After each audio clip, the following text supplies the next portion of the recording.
Hi friends, let's do one more practice problem on coordination compounds. The question is, the magnetic moment of this particular compound is found to be zero. Its hybridization is. ये चार options हमें दिए हैं, इन चारों में से टिक करना है.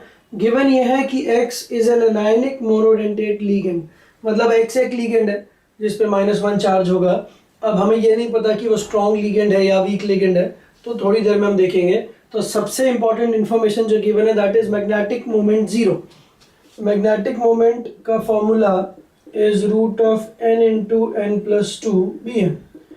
बट अगर उसने बोला ये चीज जीरो है दैट मीन्स n की वैल्यू जीरो होगी. मतलब ये जो कंपाउंड है इसमें निकल के पास कोई भी अनपेयर्ड इलेक्ट्रॉन नहीं होना चाहिए. नाउ निकल का कॉन्फ़िगरेशन सबसे पहले लिखते हैं. निकल इज 28.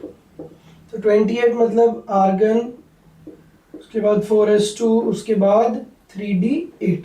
ये निकल का कॉन्फ़िगरेशन हो गया. अगर मैंने निकल में से दो इलेक्ट्रॉन्स को निकाल दिया Ni2+, तो वो दोनों इलेक्ट्रॉन कहाँ से बाहर जाएंगे? आउटर मोस्ट शेल में से.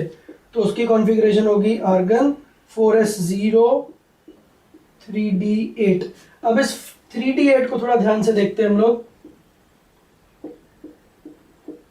This is 3d, this is 4s, this is 4p. तो 3d में 8 है. 1 2 3 4 5 6 7 8.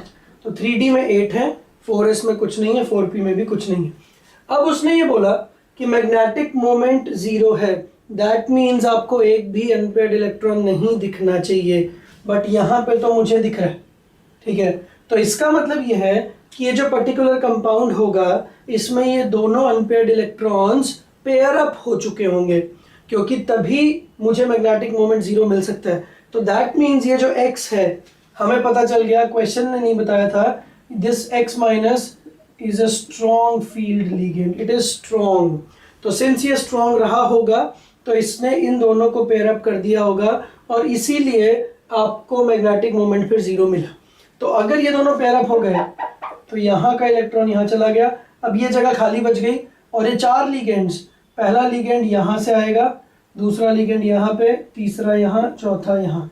तो पहला D में आया, दूसरा S में आया, उसके बाद बाकी दो P में आए. तो हाइब्रिडाइजेशन हो गई DsP2. तो अपना ऑप्शन C ठीक हो गया. तो आंसर तो आ गया. बट इसी से रिलेटेड और क्वेश्चंस कैसे आ सकते थे? वो ये बोल सकता था, एक नया क्वेश्चन बन जाता कि the magnetic moment is zero, which of the following ligands will be used. तो चार लीगेंड्स का नाम लिखा हुआ है. चार में से एक लीगेंड तो है जो स्ट्रॉन्ग है, बाकी तीन वीक है.